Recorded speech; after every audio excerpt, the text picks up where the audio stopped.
Okay, it's recording. So it tells me, hey, everyone. How is everyone? I hope everyone's having a great Saturday. So we just had a full moon. And I guess I'm coming on here today because why does it look like I'm looking off funny? I hate that.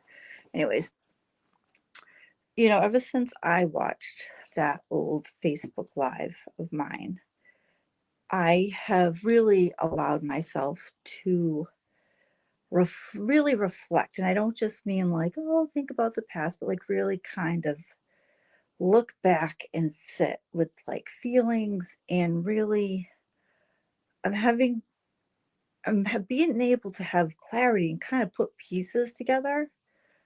And, with a full moon, it's always a great time to do that. And I'm gonna just kind of stick to like one piece. I've had a lot of stuff come forward, but I'm just gonna stick to one piece that is around my illness in 2022 because I've come to realize now that does play a part into my current situation. It always sounds weird, but eventually, I hope it makes sense to anyone here, like it does to me. But I do need to just rewind for a second. It's I find it fascinating and scary at the same time how our early childhoods mold us into adults and how much of our childhood traumas, wounds, or that one adult that says something to you one day and it just never leaves you at such a young age.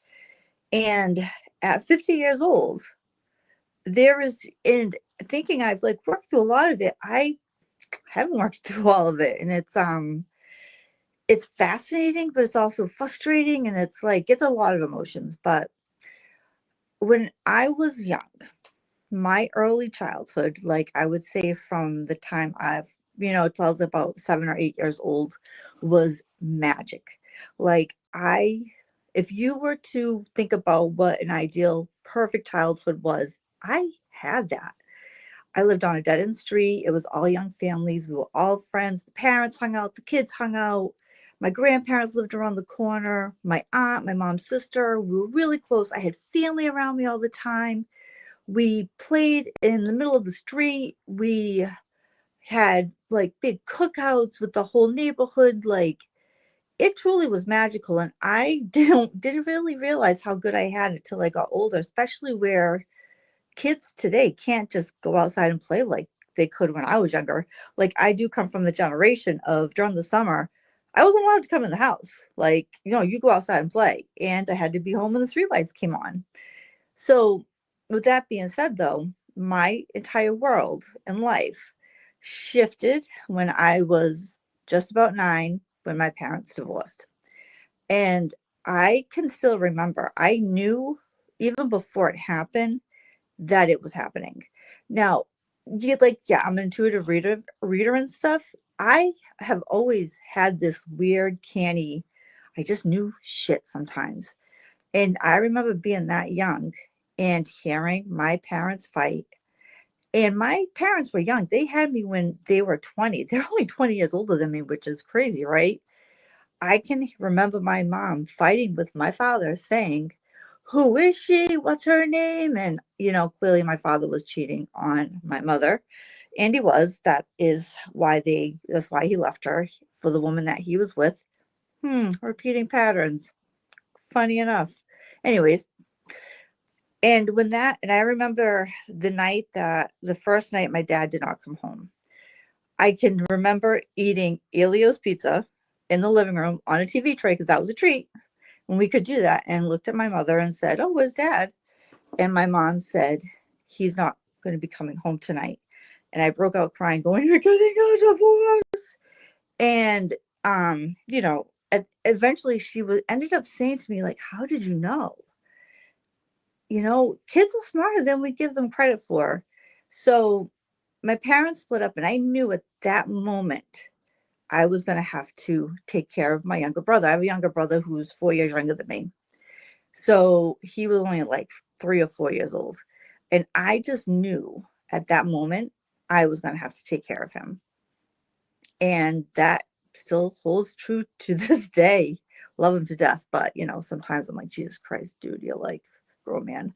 But anyways, and the first year was weird. It was hard, all different reasons. But on a weird side note, my I come from this big Italian family, and I will say there's something about my family that I'll always be grateful for is that love. There is this loyalty. It's like this code. I don't know what to call it, but my Italian side, which is huge, is extremely loyal and loving and caring and overwhelming at the same time.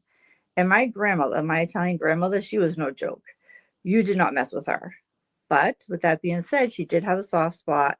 And regardless, like she knew my dad was not being a good dad. He was not stepping up. Like she knew this, like said this to my mother.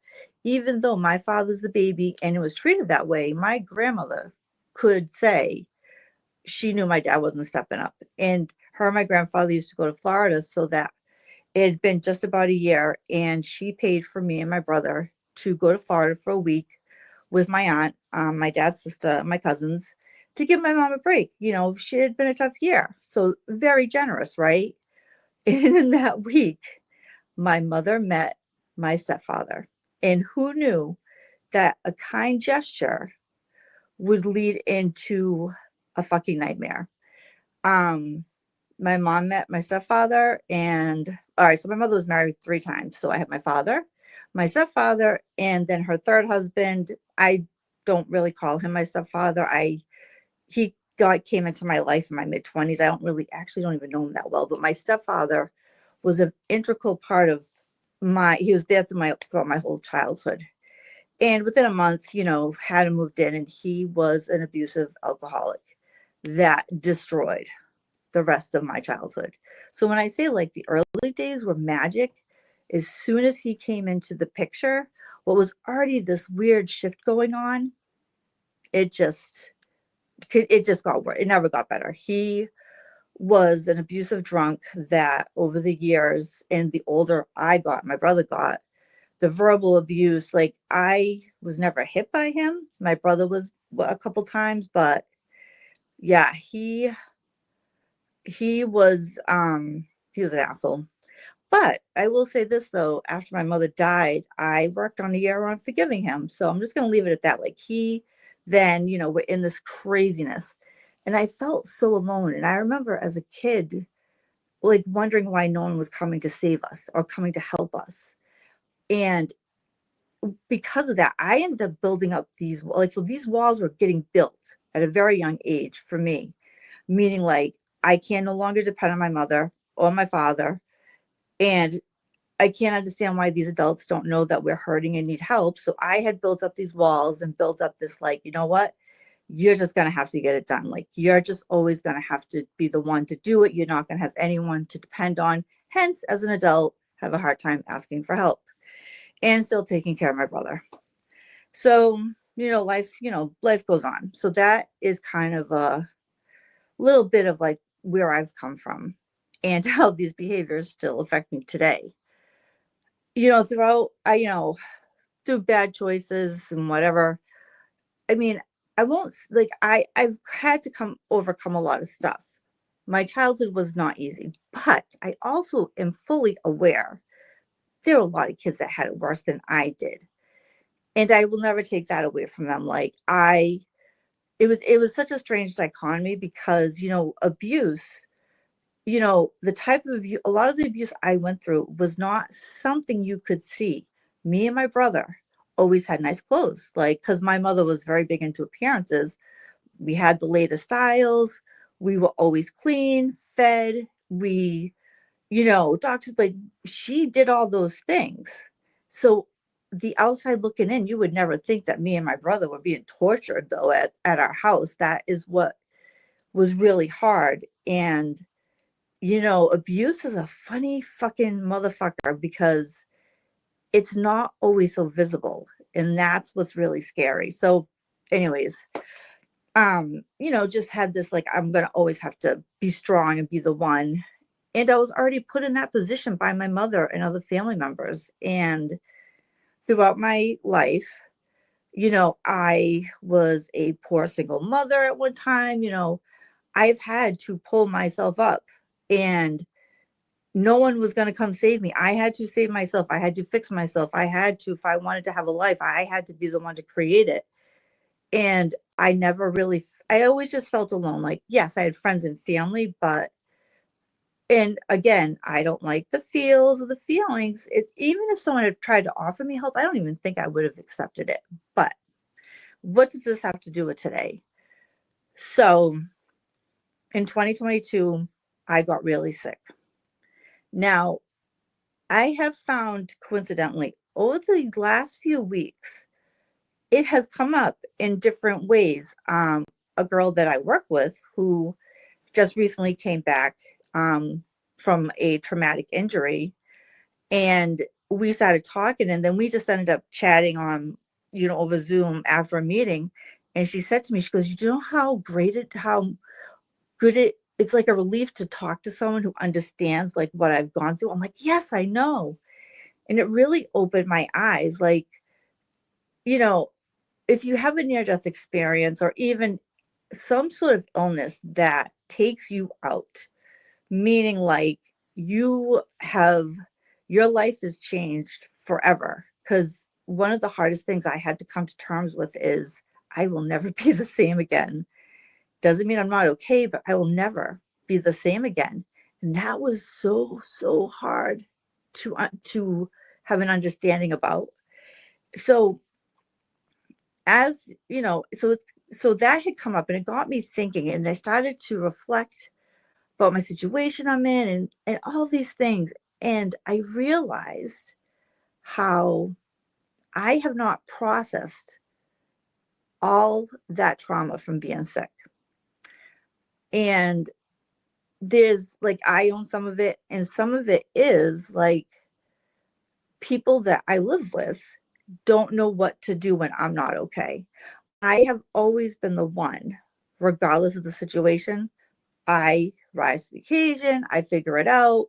When things are just really hard, I always manage to get through it, and people are always amazed. And, I tend to do it by myself. And I remember saying to someone, even a strong break or crack sometimes, but with me being sick, there was a lot to process. And I also myself got to this point, like that was, the whole 2022, I was sick. My healing of like physical healing did not start till 23 because my kidney stones ended up coming back in the fall, and I had to have surgery. And once I had surgery, then I finally, was on the road to recovery physically from that. But I talked about it like a lot that year. Like I remember one of my friends was so gracious, Michelle Embry, let me come on and just kind of talk about like what it's like. But then after the surgery, and like I'm back to work and all that, it's kind of like I felt bad mentioning it because I have this like ingrained imprint in my head that, oh no, I should not have to talk. I shouldn't be talking about this anymore. I should be fine by now. And you know what? I really wasn't. There was so much to take in. For one thing, like all that happened, like I don't remember a lot of it, but like to hear from the outside, like what the doctors were telling my family, what it was like for my two boys haunted me, haunted me for months. And I felt so bad. And I know it's like not my fault, but I feel like it was my fault. But like to know what my two kids went through, to know that my oldest knew that there was a good chance I was going to die. My youngest was, they said things to him a little bit differently. They never had to tell him that there was a good chance I was going to die. They were prepared to, but they were trying to wait until they absolutely had to. For one, it's like, how do you make the right decision? They didn't want to traumatize him even more and say, your mother's going to die, but they also didn't want him to be blindsided. But it was handled okay. Luckily, as you know, I am here. That was so hard. And at one point I finally asked like what was happening, what did I say, what did I do. It was a lot of information. And I had to then say, okay, I can't hear anymore, because I had to kind of process like what I heard. And like I said, so like the person I live with, they don't know what to do when I'm not okay. And I remembered over the last day or two, it was the same way when I was grieving my mother. It's like people don't know what to do with me or how to handle me when I am not okay. Therefore, I don't allow myself to not be okay. And that's not healthy. And like I don't need to be like, I don't want to be out in public crying. Like I don't need all that, but I have noticed I have felt bad when I have said at work or something, from being sick, I still have this, this, and this. It's kind of like, but I shouldn't feel bad. It's my reality. Like, I get fatigued really easy. I can't do what I used to do. And I almost feel bad or guilty to say that. Like, I feel like I can't use my illness as an excuse because it's been a few years. But the truth is, that changed me forever. And I still have a lot of healing to do around that.